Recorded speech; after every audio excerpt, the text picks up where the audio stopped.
Hello, gandang hapon. Gandang hapon sa lahat. Ngayon, parang napapagdesisyonan ko na hindi na lang talaga gabi or before matulog magbabasa. Kasi mahilig talaga ako matulog. Gusto ko talaga ng maaga matulog. Kaya umaga na lang talaga or kaya hapon ako magbabasa. Kaya ngayon, pagpapatuloy ko yung chapter 3. Nandito na tayo sa chapter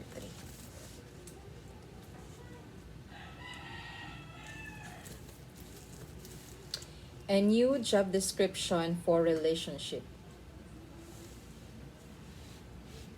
The reason there are so many problems in relationships today is that we just don't understand each other. Men, in particular, don't understand what women need to be happy, and women don't know how to communicate their needs in a language that men understand. Old relationship skills are no longer effective and are many times counterproductive. With an updated understanding of modern pressures and needs, we can begin to formulate a new job description for relationship that can nurture and support both men and women. Old relationship skills required men to be effective providers and protectors, while women learn to be pleasing and accommodating. If strictly observed today, these old skills would go from being the solution to being the problem. When modern men focus on being better providers and protectors, they only burn out, working more and spending less time sharing in their relationship. Let's look at a playful example at how times have changed. When men were hunters, it was much easier to have relationships. It used to be fine if a man was late getting home. When he eventually did return home, his wife was happy that he was still alive. The harder and longer he worked, the more she felt taken care of. Now when he is late, it is taken as a sign that he doesn't care, and he is indeed doghouse. Our fathers had a much easier time in their relationships. Not only were they not rejected, but they didn't even have to remember to call home. On the other hand, women didn't mind being pleasing and accommodating to a man when he came home because he was generally very tired and went to sleep. Now, with men spending more time at home, women begin to feel as if they give more than they are getting in return. From this playful perspective, our mothers seem to have had it much easier when men spent more time away from home. When modern women focus on being more pleasing and accommodating, they end up feeling like martyrs who sacrifice their own needs to ensure harmony in the relationship. For women, practicing old relationship skills today is like setting a time bomb. They gradually become so overworked that they explode, feeling resentful, overwhelmed, and unsupported. Although they love their partners, it is hard to be loving. Men, seeing that their mates are not happy, assume that they have failed as providers and in time withdraw completely. The only antidote to despair and divorce is the application of new relationship skills based on a new job descriptions for both men and women. Our parents never told us it would be like this.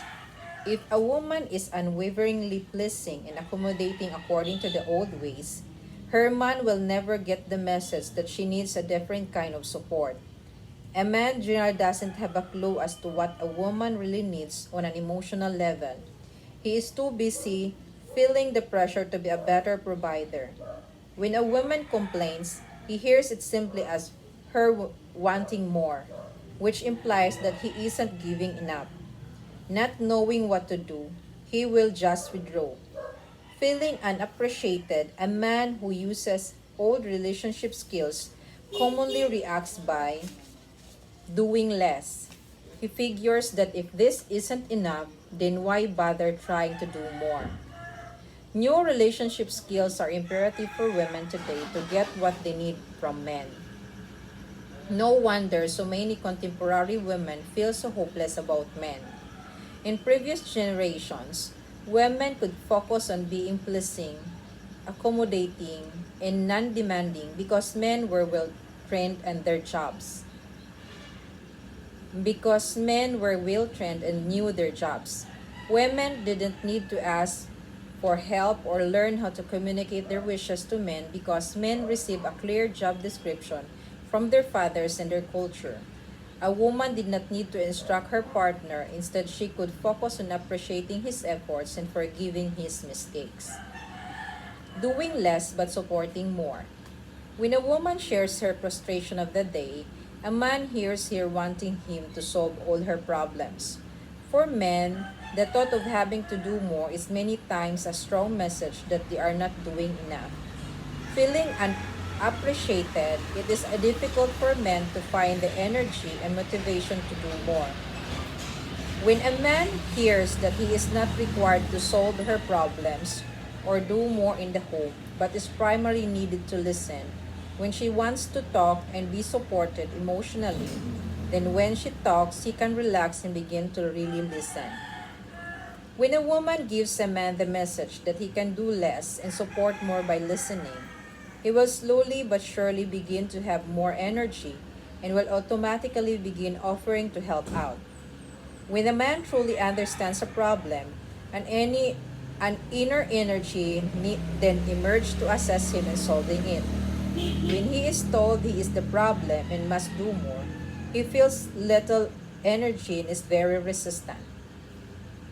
While women want men to do more, men want to feel that they are doing enough. The most successful approach in a relationship is to focus first on creating good communication, where a man can feel appreciated for being empathetic, sympathetic, and understanding. As he begins to listen more and is appreciated for supporting her in this way, he will almost magically begin to do more.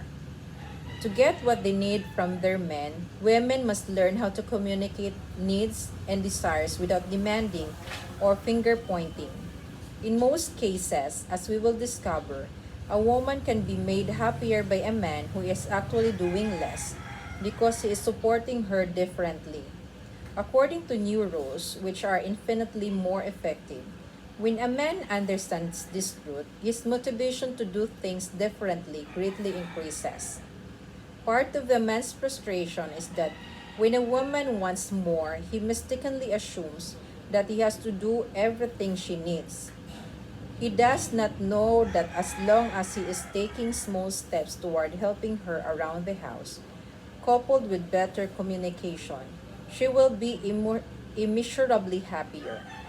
As both partners begin successfully to give and receive the support they really need, they will happily give increasingly more. He will give her more of what modern women most need and appreciate. She will give him more of what men really want. Today, we can detect a definite generational shift away from rigidly defined gender job rules and toward wholeness. BBC Before Birth Control. To discover the behavioral patterns that nourish femininity and masculinity, let's return for a moment to the world of the male provider and his nurturer mate. Religion and social convention encourage differences between men and women. Naa,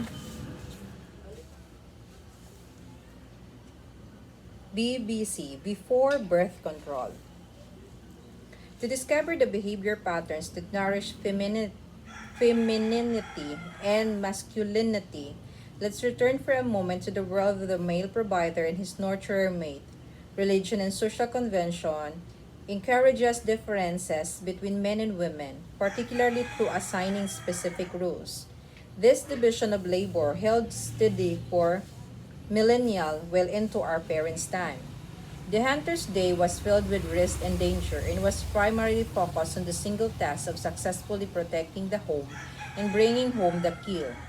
The life of his family depended on his competence, assertiveness, aggressiveness, and skill. Men involved in a specific ways to cope successfully with the pressures of men's work. A nurturer's day was a flow of repetitive and detailed tasks that sustained her children, her family, and her community. The life of her family depended on her ability to communicate, negotiate, accommodate, and cooperate. Women also evolved in specific ways to cope successfully with the stresses of women's work. Today, the lines dependent the lines dividing men's work and women's work are dramatically fading. This shift away from rigidly defined gender rules provides greater freedom, but it also generates new stress. Cope with stress, but it also generate new stress. With a greater understanding and respect for how our ancestors cope with stress, we can be better equipped to support each other during this transformation. How our ancestors cope.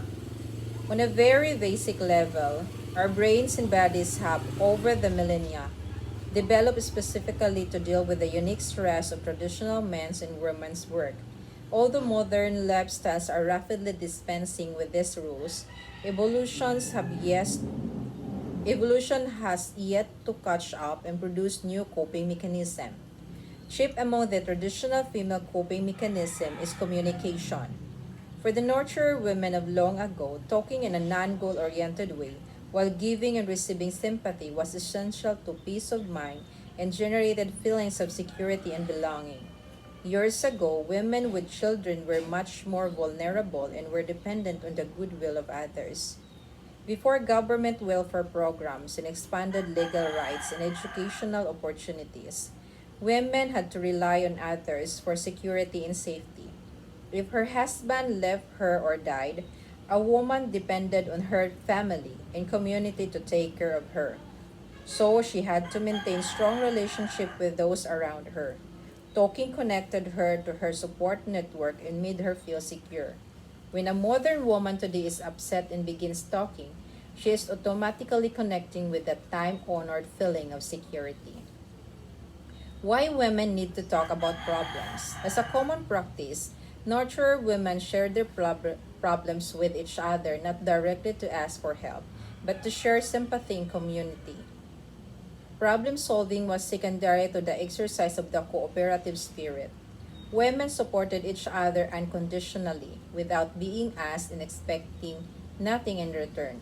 This cooperative sharing strengthened relationship within the community and ensured a woman's and her children's survival should she be widowed. Talking about problems, sharing feelings, and articulating desires became a feminine ritual to create greater intimacy and express loyalty to the community. Today, when a woman goes to a counselor, she is seeking out that same support.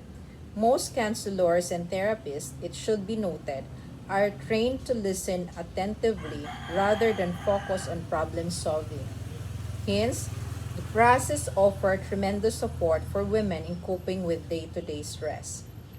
Through talking and feeling heard in therapy, women come to feel nurtured and the weight of their problems lift. Once able to relax and proceed at a more easygoing pace, they can begin to deal with their problems. When men offer advice, men instinctively don't understand this, and unlike therapists, are not trained in how to support feelings effectively. When a woman talks about her feelings, he assumes she is seeking his help to solve her problems and instinctively respond to her feelings by offering help or advice. Take a fireman, for example. When he receives a call, he must get the size and location of the fire as quickly as possible and then do something to put out the fire. Asking a lot of extra questions and offering empathy is not part of his job description. Imagine this scene. A fireman receives a call and responds by saying, "You have a fire. How awful. How does it feel?" Really, obviously, this kind of empathetic response will be out of place. When a man becomes restless while listening to a woman, it is not because he doesn't care about her. It's because every cell in his body is saying, if there is a fire, here. Let's get out of here and put it out. If there is a problem, he wants to do something about it and not just talk about it.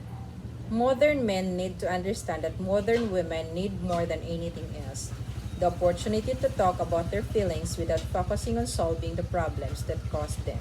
By responding with empathy, sympathy, and understanding, he makes sure that her female side is nurtured so that she can throw off her feelings of being overwhelmed. In a practical sense, by just listening, a man frees a woman to forget the urgency of her problems and remember what a great guy he is. When a woman is unhappy and talks about problem, a man must remind her himself that it's not him but modern culture that demands she must bear the stress of having two full-time careers, homemakers and wage earner at once. Remembering that he is not the prime source of her frustration helps him not helps him to not feel blame when she is unhappy. This awareness frees him to sympathize with her rather than defend himself. So how men cope? Men, so man, how men cope? Men commonly cope with stress differently. For instance, by working at achieving a simple goal like driving the car or hitting a tennis ball around, teeing off, or shooting hoops, a man sorts out his thoughts and concerns, clarifies his values and priorities, and develops a plan of action. It gives him a sense of security. Remember, a hunter's survival is ensured by moving quietly and then striking. Through this hunting or problem-solving skills, his family's security is ensured. It is the subconscious hunter, buried deep inside the contemporary man, who feels secure when he lobs a paper ball into the wastebasket across the room. If a man can put his feelings into action, he begins to feel more in control. By simply pacing back and forth when he is frustrated, he can find the same relief a woman might feel through talking. Through understanding this vital difference, men and women can more effectively support each other.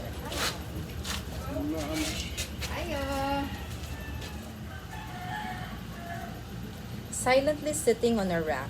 Traditionally, men have dealt with their problems by silently and patiently thinking up solutions. Ancient hunters would sit on a rock and silently search the horizon, looking and listening for their prey, or looking across the plains at their target, studying its movements and planning the attack.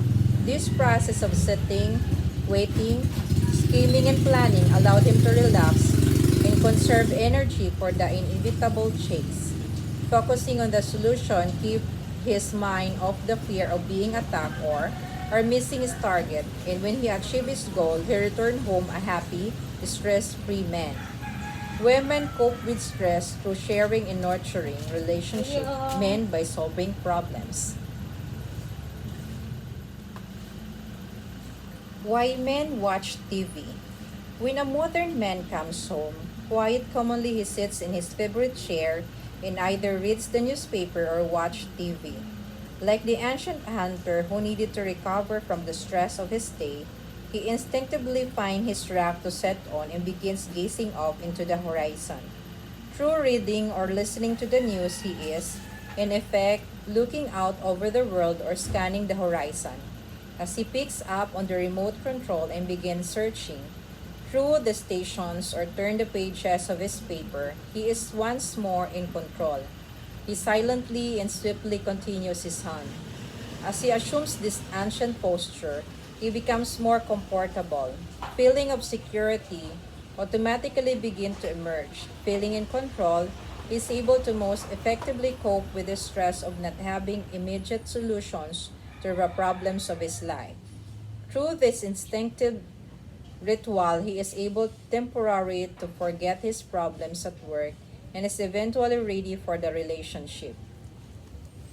When women don't understand men. When men today attempt to fulfill their need to be solidary, the modern woman commonly misunderstands. She mistakenly assumes that he wants her to initiate a conversation. She thinks he is waiting for her to notice that he is distressed and that he wants her to ask him what is bothering him. She does not realize that he really wants to be left alone. When she persists in asking, he becomes increasingly annoyed and sends her what he thinks are clear messages to leave him alone. But she misinterprets his cues. Her is a common pattern. She says, "How was your day?" She means, "Let's talk. I'm interested in your day and I hope you are interested in mine." He says, "Fine." He means, "I am giving you a short answer because I need some time alone." Mm. She says, "How did your meeting go with your new client?" She means, "I will keep asking your questions so you know that I really care and I am interested in your day. I hope you will be interested in my day. I have a lot to say." He says, "It was okay." He means, "I am trying to be polite and not reject you, but would you stop bothering me with more questions?" She says, "Did they like your proposal?" She means, "I suppose it must be hard to talk about it, so I'll ask a more neutral question to get us started. It's okay if you don't open up right away. I am here for you and I am interested. I know you will really appreciate it and then you will want to hear what I have to say." He says, "Yes." He means, "Look, I don't want to talk right now. Would you just leave me alone? You're begging me. Can you tell I want to be alone? If I wanted to talk, I would talk." Mm. She says, "What's wrong?" She means, "I can see that something happened that is upsetting you. You can talk to me. I will listen. I care. I am sure that..."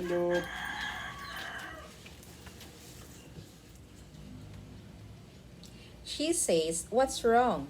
She means, "I can see that something happened that is upsetting you. You can talk to me. I will listen. I care. I'm sure that by talking about it, you will feel better." He says, "Nothing's wrong." He means, "Nothing's wrong that I can't deal with alone. After a while, I will forget my problems and then be available for the relationship. So would you just ignore me for a little while and then I will be much more open and interested in you. I just need your shift gears to get back home." She says, "I can tell you something is wrong. What is it?" She means, "I know something is wrong and if you don't talk, it will get worse. You need to talk." He says, "Nothing." He says nothings and walks away. He means, "I don't want to get mad at you, so I am just walking away. After a while, I will be back and I will not be mad at you for annoying me." How women react when men don't want to talk.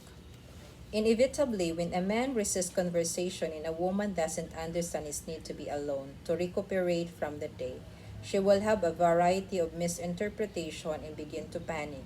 These are some of the ways in which she may then react. She thinks she thinks there is some big problem in the relationship and he doesn't want to be with her. She reacts. She reacts by feeling rejected and to clear things up insists on discussing the relationship. She thinks he doesn't trust her to care about his feeling. She reacts sympathetically by asking lots of questions and trying to show that she cares. Eventually, she feels frustrated when he resists her loving attempts to help. She thinks he must be angry with her. She reacts by feeling inadequate and confused. She thinks he doesn't want to talk because he is hiding something that might upset her. As a result, she does get upset worrying about what it might be. She thinks he is selfish and only cares about himself and not about her. In reaction, she doubts his love for her. She thinks he is trying to punish her by withholding his love and attention. She reacts to getting angry back and withhold her attention and love. She thinks he is dissatisfied with her. She reacts by feeling unappreciated for all she does for him. She thinks he is just lazy. In reaction, she feels resentful because she is giving so much more than he is. She thinks he has lost interest in her. She reacts by feeling ignored, isolated, and powerless to get what she needs. She may also begin to feel unattractive, boring, and unworthy of love. She thinks he has a deep fear of intimacy brought about by his dysfunctional past and that he needs therapy. She reacts by feeling powerless to ever get what she needs until he is healed. She thinks he is hiding something from her. She reacts by feeling afraid that she has done something bad or that he has done something bad. She thinks she got involved with the wrong man. She reacts by thinking other men are not this way and longs for a more sensitive and talkable man. In each of these examples, the woman's reaction is based on a misunderstanding. If a woman is to support a man in coming back to the relationship, her new job description requires her to understand this difference and accept his need for space. As we will continue to see, this doesn't mean that she must sacrifice her need for conversation. What is required, however, is a new sense of timing. Why men pull away? When a woman learns the skills of temporarily postponing her needs and allows a man the time he needs to shift gears from his work life to his home life, she creates a fertile ground for him to find his love for her and then act on it. As he grows accustomed to this support, he begins to anticipate it. At this point, just the thought of returning home begins releasing his stress.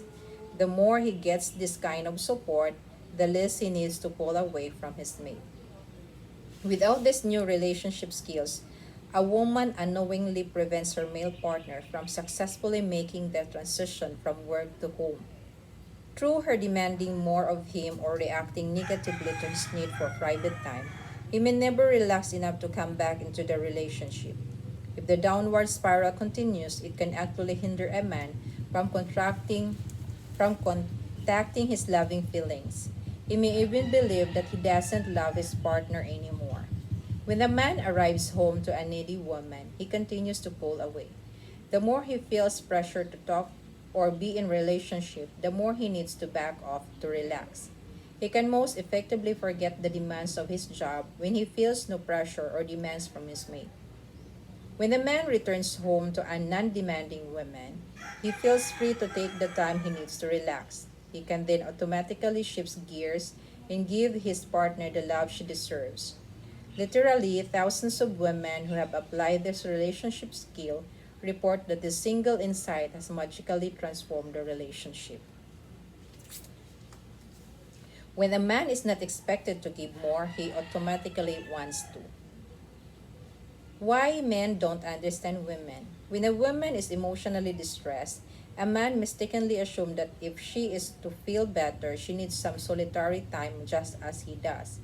He will tend to ignore her and give her lots of space because that is precisely the kind of support he would want. To ignore her, though, is the worst thing he can do. Even if he asks her what is bothering her, he may misread what she really needs. Again, let's look at the common pattern. Tom says to Mary, "What's wrong? You seem upset." Mary says, "Oh, it's nothing." Mary is silently saying, "Nothing is bothering me unless of course you really care. Then you will show me by standing here and asking me more questions." Tom says okay and walks away. He is silently saying, "It's okay if you don't want to talk about it. I understand if you want some space. I'll support you by acting like everything is okay. I trust that you can handle it." Tom actually thinks he is being supportive and has no idea that he has just failed the test. Most men think like Tom, but almost any woman would instinctively understand what when Mary said nothing's wrong. She really wanted him to ask more questions and draw her out.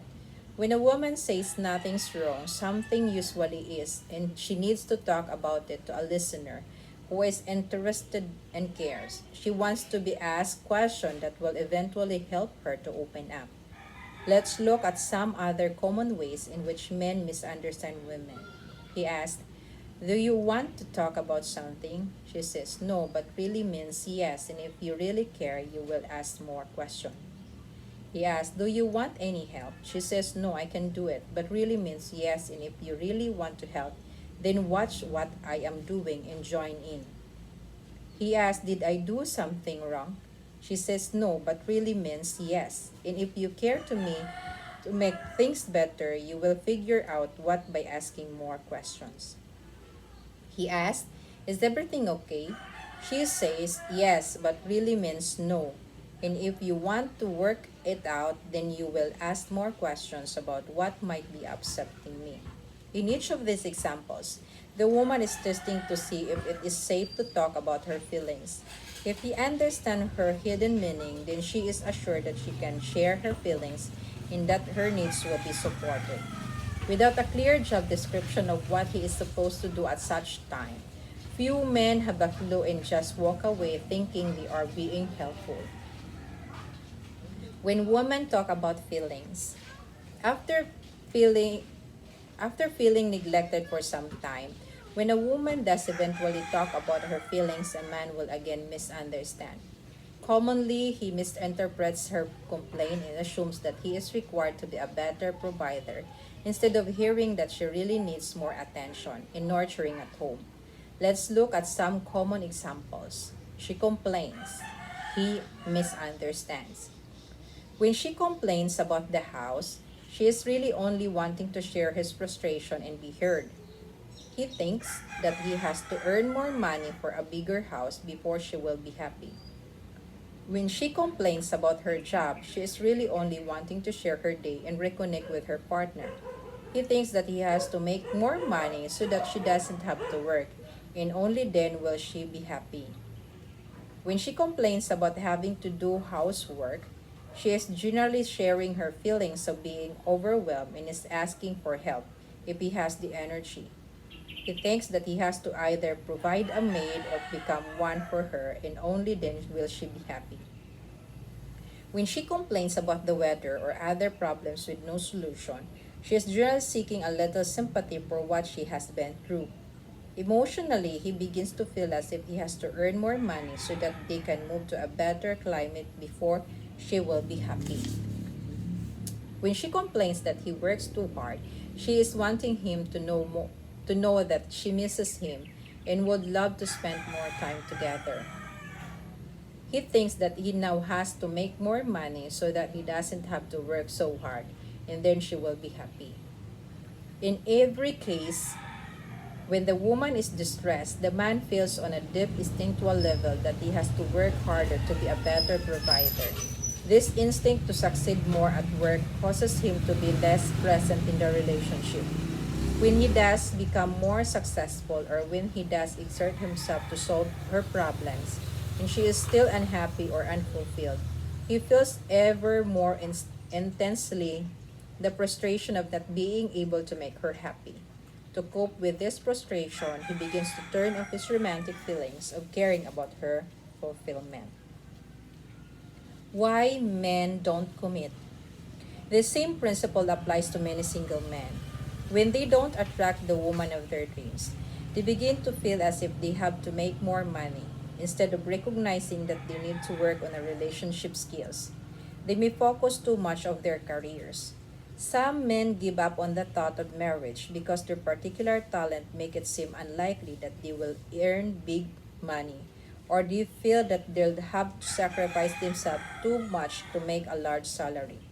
Some men may have the woman of their dreams but are afraid to commit because they don't make enough money.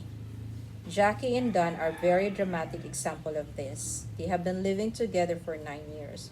She wanted to get married, but he didn't.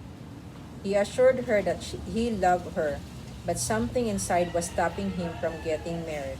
He claimed that he just wasn't sure. In one evening, while talking about a movie they had seen, she happened to say, "I'd love you even if we were always poor." The very next day, he went out and brought the ring.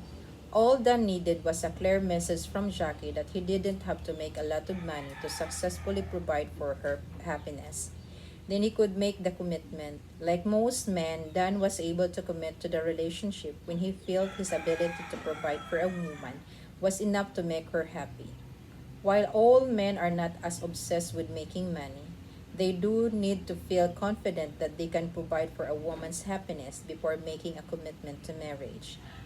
New relationship skills help a man realize that, regardless of how much money he makes, he can provide emotional support and a woman will be much happier. Why men become preoccupied with work? When a man experiences the stress of thinking that his family is unhappy, he instinctively focuses more and more on succeeding at work. He focuses to such an extent that he doesn't realize how much time he is away. For him, time may pass very quickly, but while she is waiting for him to come home, it passes much more slowly. He doesn't realize that in the modern times, his presence at home is at least as important to her as his success at work.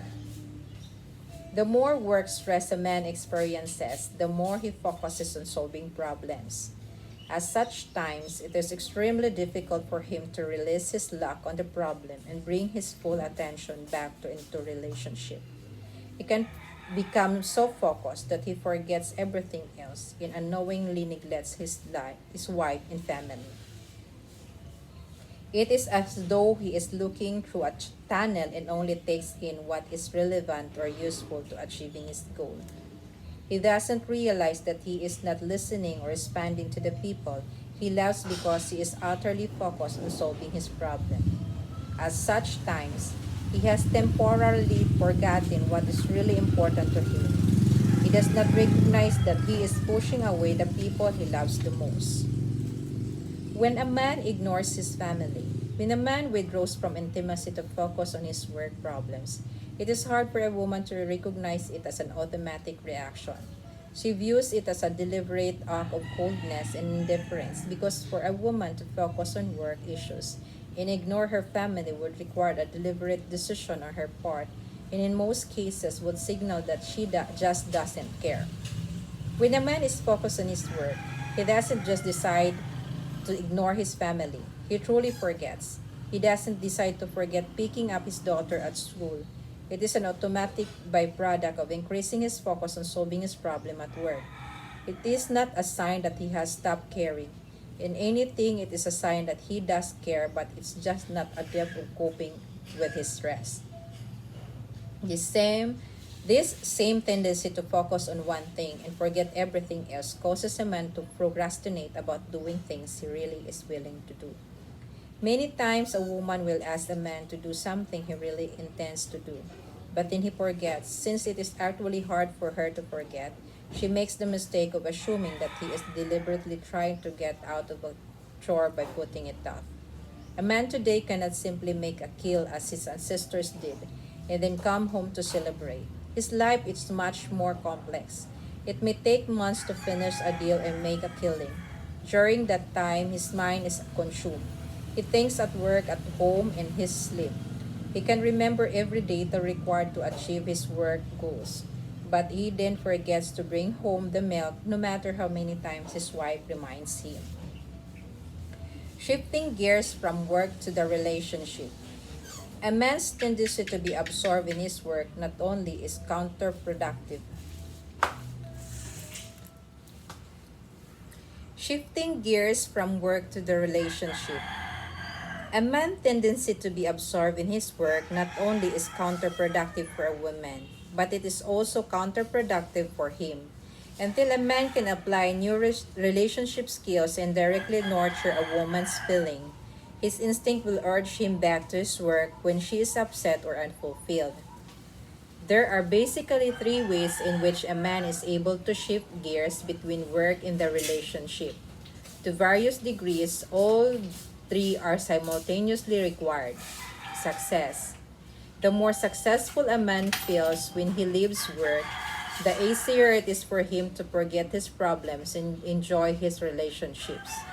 A successful day at work makes him feel that the hunt is over and he can now return home and more easily relax.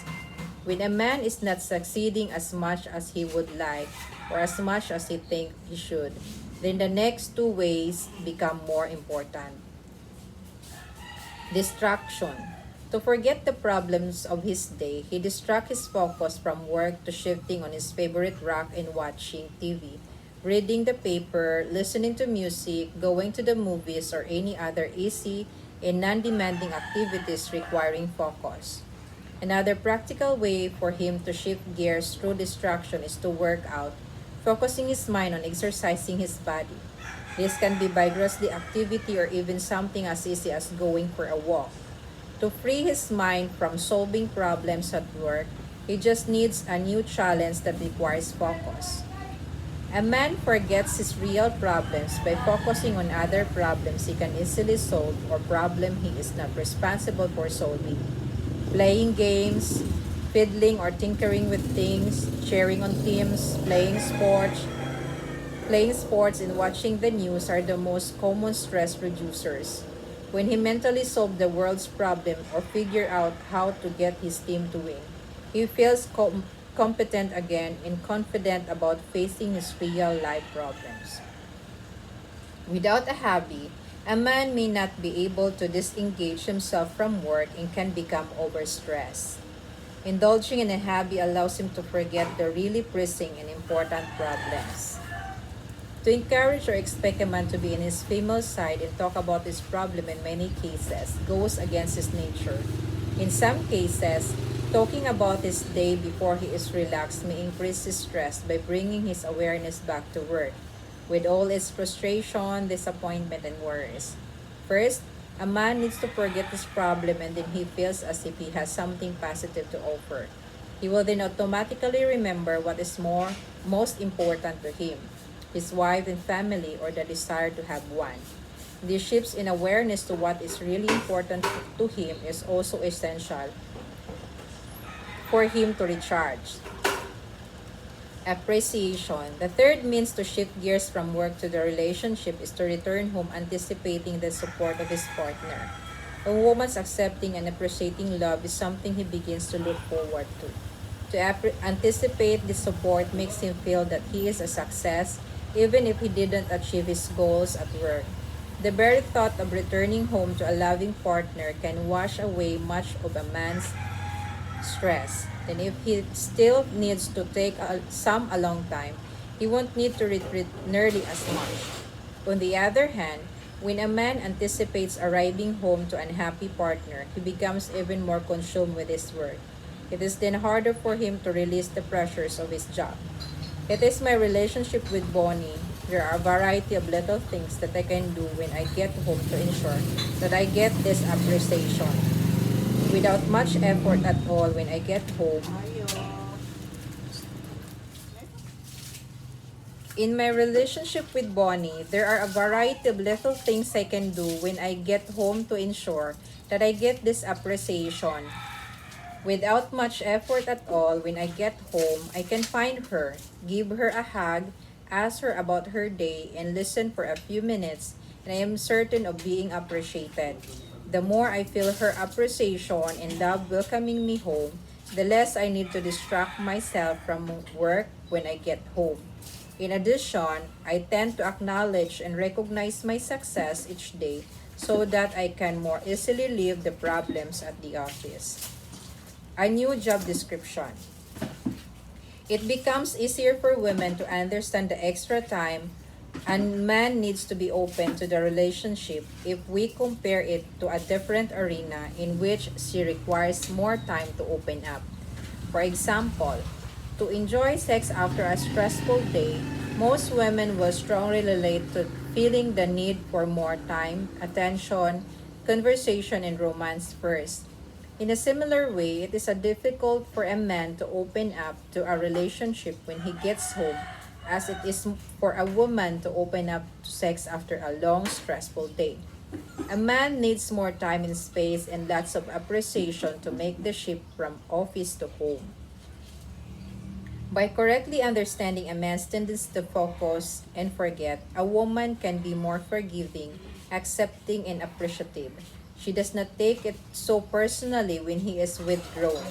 This accepting awareness, combined with the new relationship skills for communicating, gives her new power not only to get what she wants, but also to support a man in letting go of his stress and opening his heart. Likewise, a man a men begin to understand women, they can apply the new skill of providing emotional support and not focusing primarily on physical solving women's problems. A man can learn to listen when his partner speaks without it causing him to feel that he is being required to do more. By learning these new relationship skills, men happily discover that without having to change who they are or do a lot more, they can support their mates much more. Emotional role reversal. When a woman is more on her masculine side and her female side is neglected, an emotional role reversal occurs. She begins to function from the needs of her male side, not her female side. While most modern women can easily recite a litany of valid work and relationship related problems and injustices, emotional role reversal.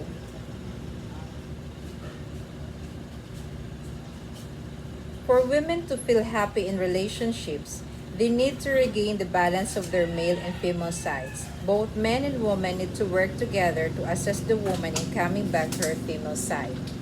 A man's new job description requires him to assist a woman in finding her feminine self again after a long day's work.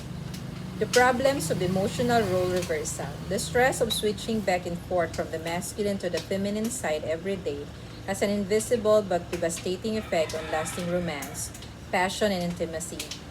Just as a bowl rolling downhill gathers speed, so a woman continues to spiral farther into frustration if there is no conscious intervention to relieve this stress. Without an understanding of this underlying dynamic, a man's logical attempts to solve partnership problems can be disastrously counterproductive. When emotional role reversal occurs and a woman is more on her male side, then she automatically feels a greater need to solve problems. It is not enough for her to do what she can do and then relax through talking about everything that is not done. Instead, she feels a strong pull of solve all the unsolved problems before she can relax. At those times when she feels a need to solve problems, a man can best support her by listening. I remember when I first recognized the symptoms of emotional role reversal in my own marriage, but didn't have a clue about correctly supporting my wife. Bonnie and I had just returned home after playing a really enjoyable tennis game. I can't wait to take a nap, I told her. That sounds so good, she agreed. I love to take a nap. As I was walking up the stairs to our bedroom, I noticed that she wasn't behind me and called, "Aren't you coming?" "I'd love to," she called back, "but I can't. I have to wash the car." How could she make washing her car more important than taking a nap on a day off? I thought to myself. At this point, I realized we definitely were from different planets. I did not suspect that she was struck on her male side and locked into solving her problems. I did not know that nurturing her female side with some conversation would assist her in releasing her burdens and responsibilities. Without an understanding of how I could support her in relaxing, I continued upstairs instantly lost. I woke refreshed and I was looking forward to a romantic evening until I went downstairs and discovered Bonnie in a bad mood. I casually said, "You should have taken a nap. I feel great." This comment did not go over big. She responded easily, "I have no time for naps. I still have to do laundry, help with the kids' homework, clean up the house, and I still have to make dinner." Not realizing that she needed to talk, I continued trying to solve her problems by suggesting we go out for dinner. "You don't understand," Bonnie insisted. "I have food in the refrigerator that needs to be cooked, and Lauren still hasn't finished her school project." I said, "This is the weekend. You should be relaxing." "I can't relax," she said. "You just don't understand." At this point, I was also in a bad mood. Whatever romance I had easily made quickly dissipated. Bonnie was even more upset because I didn't listen sympathetically, and I was ticked off because she had rejected my solutions. Now, when Bonnie is feeling overwhelmed, our conversations sound quite different. Instead of feeling rejected or defensive, I know just what to do. She needs to talk to come back to her feminine side, and she needs my help to do it. This is an example of a conversation we might have when Bonnie is overwhelmed and having difficulty switching to her feminine side. "John, what's wrong?" "Bonnie, I don't know. There's just too much to do." "John, oh, Bonnie, I don't have enough time." "John, tell me about it." "Bonnie, I still have to do laundry and dinner. Isn't even started."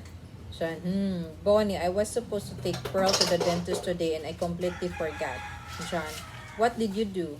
"Bonnie, oh, I don't even want to think about it." "John, Bonnie, Pearl was so worried. She thought something terrible had happened. Pause. I never forget things like that.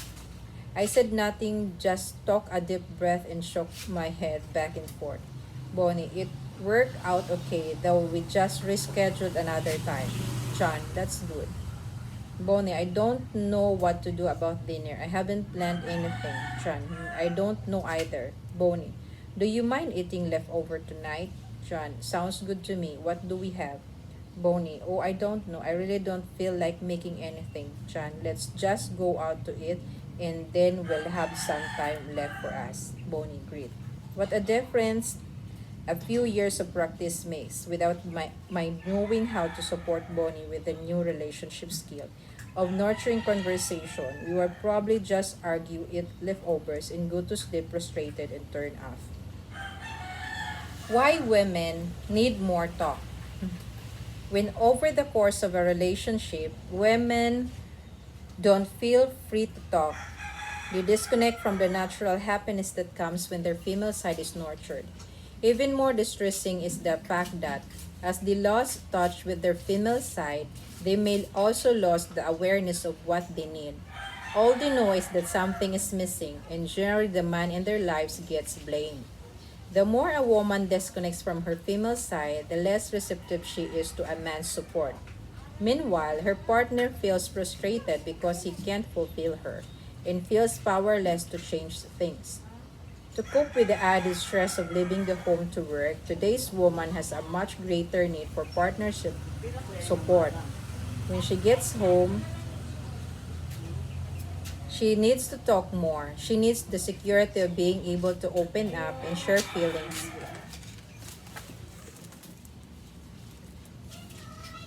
The more a woman disconnects from her female side, the less receptive she is to a man's support. Meanwhile, her partner feels frustrated because he can't fulfill her and feel powerless to change things. To cope with the added stress of leaving the home to work, today's woman has a much greater need for partnership support. When she gets home, she needs to talk more. She needs the security of being able to open up and share feelings that may not always make sense or be related to the bottom line. She needs to feel that someone understands what she is going through and cares about her. This is what happens when a man tries to solve a woman's problem. Anatomy of a misunderstanding. She claims you are not listening or you don't understand. He explains that he was too listening or he couldn't have offered such a great suggestion. She continues to insist that he's not really listening to her and that he doesn't understand her problem. He begins to feel frustrated and tries to prove that he does understand and that his solution is the right one. They begin arguing. He thinks she is saying that he doesn't understand the problem or that his solution is the wrong one. What she is really saying, though, is that she's not getting the empathy or sympathy she craves. When she says you don't understand, she really means you don't understand what I need from you. I just need you to listen and empathize. Men don't really readily know how to respond to work-stressed women because they never saw their fathers do it. In most cases, our mothers spend their day nurturing their feminine natures through communicating with other women. I don't remember ever hearing my mother complain to my dad that we never talked. By the time dad came home, she had already talked enough. However, women of our generation don't have this luxury. They are required to be mindful of the time and always to get to the point when talking. They are pushed toward maleness. One comedian put it this way: God gave women an average of 6,000 words a day and men 2,000. Quiet commonly, by the end of a workday, they have both used 2,000 words. When she comes home, she still has 4,000 left. No wonder she feels neglected. She wants to talk, but he has already spent his allotted 2,000 words. While this is a fun way of understanding the problem is very real. The lack of communication in relationships is the number one reason contemporary women are dissatisfied. Literally, thousands of relationships dramatically improve in an instance as men began to understand the female needs to be listened to. Remember, when men talk about problems, They are generally looking for solutions. Most of the time, however, a man looking to recover from the day doesn't want to talk. The calm he achieves through not talking. Women achieve through talking. In simple terms, a man needs to remember that even when an overwhelmed woman shares a list of problems that demand solutions, the only one that has to be solved immediately is her need to be heard, but someone who is not trying to talk her out of her feelings or solve all her problems. Women must remember that when men don't listen, it is mainly because they don't understand why feeling hurt is so important to women. By recognizing that the working world prevents women from nurturing their female sides and finding happiness, men can at last begin to make sense of the feminine needs to be heard. Men really don't want to make their partners happy. It's just that until now, they haven't understood how. A man can more easily endure the lack of feminine values in the workplace because he has from time immemorial come home from work to a female in order to find balance. But since women rarely work, a man can more easily endure the lack of feminine values.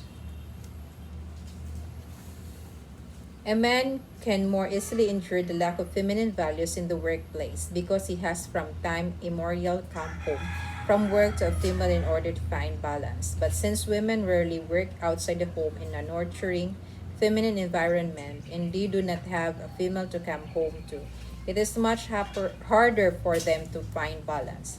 Finally, women don't know how to communicate their need for support. Either women expect men to be mind readers and know their needs, or they let their needs build up until they are resentful and then demand more. Neither approach works. Why women don't like to ask? Women are wanting more from relationships, even they don't know exactly what they need. In our parents' day, if a man loved a woman, he would do what she wanted without being asked. That is because what she wanted was also what his fathers taught him to do, and her mother told her to expect. He learned from his father how to be a good provider. She didn't have to teach him. Each day, he focused on being a better provider. He was not expected to be a domestic helper, and she was not expected to be stressed out and overwhelmed. When men are self-motivated, when a man loves a woman according to old ways, he would provide for her and would willingly give up his life to protect her. That was his most precious gift to her.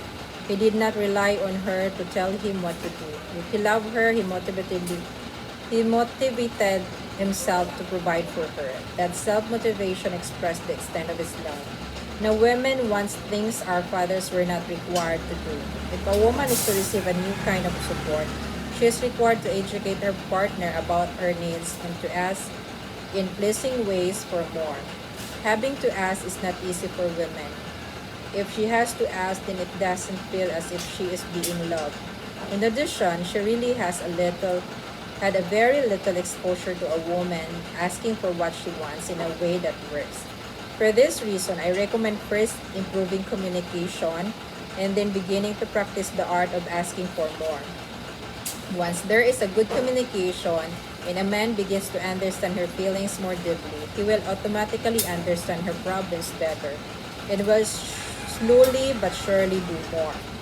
For centuries, the sign that a woman was loved was her not having to ask. Now, when a man appears to a woman as if he is not motivated to support her needs, it wakens her self-esteem and humiliates her. She feels that she is not worthy of his love.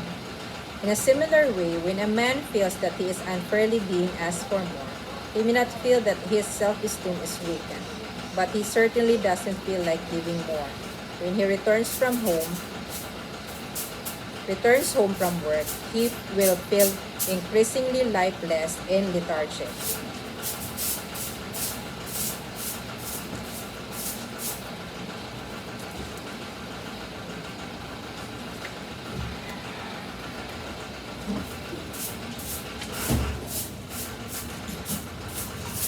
To ask or not to ask. It used to be that the squeaky wheel got oil. Today, however,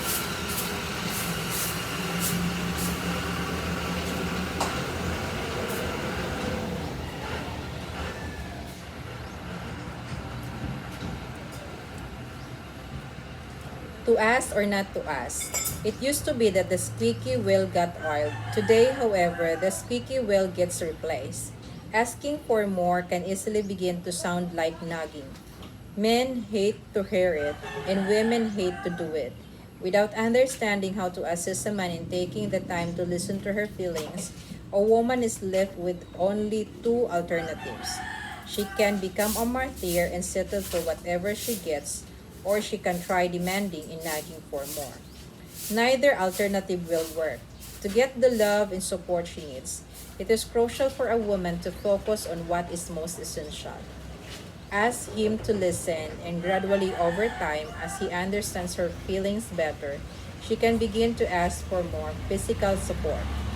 To sustain love and good feelings in a relationship, it is vital that a woman learn to express her feelings and needs in a way that can work for both her man and herself. I am in no way suggesting that women not express themselves, but I am saying that if they want to be heard and respected, new relationship skills and new job descriptions are definitely required. So what to expect? When approached in the right way and at the right time, men are happy to do more. With a few months of good communication without demanding anything, and several doses of appreciation, any man will be willing to do more. A man's idea of more and a woman's may be dramatically different. Men can give more only in small degrees. It is unrealistic to expect a man suddenly to be motivated to do 50% of the housework if he has been used to doing much less. Likewise, if he is the quiet type, it is not probable that he will immediately open up and share his feelings. It is equally unrealistic for a man to expect his female partner to greet him at home with great appreciation and feel fulfilled when she has also spent all day working. These unrealistic expectations create unnecessary resentment and alienations in both men and women.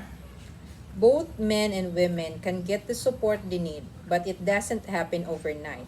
As women begin to accept the fact that they can ask for and get more without having to nag or complain, they give up their resistance to giving a man the daily appreciation he requires. They assume full responsibility for communicating needs, confident that they can get them fulfilled. They don't expect men to know what they need instinctually, but patiently and persistently appreciate what they do give and gradually ask for more. Adjusting our expectations.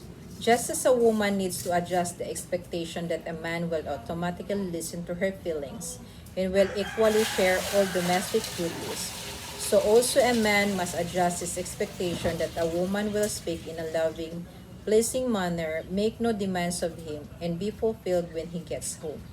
In essence, women need to release the expectation that men will do everything they want, and men need to release the expectation that women will always be loving and happy.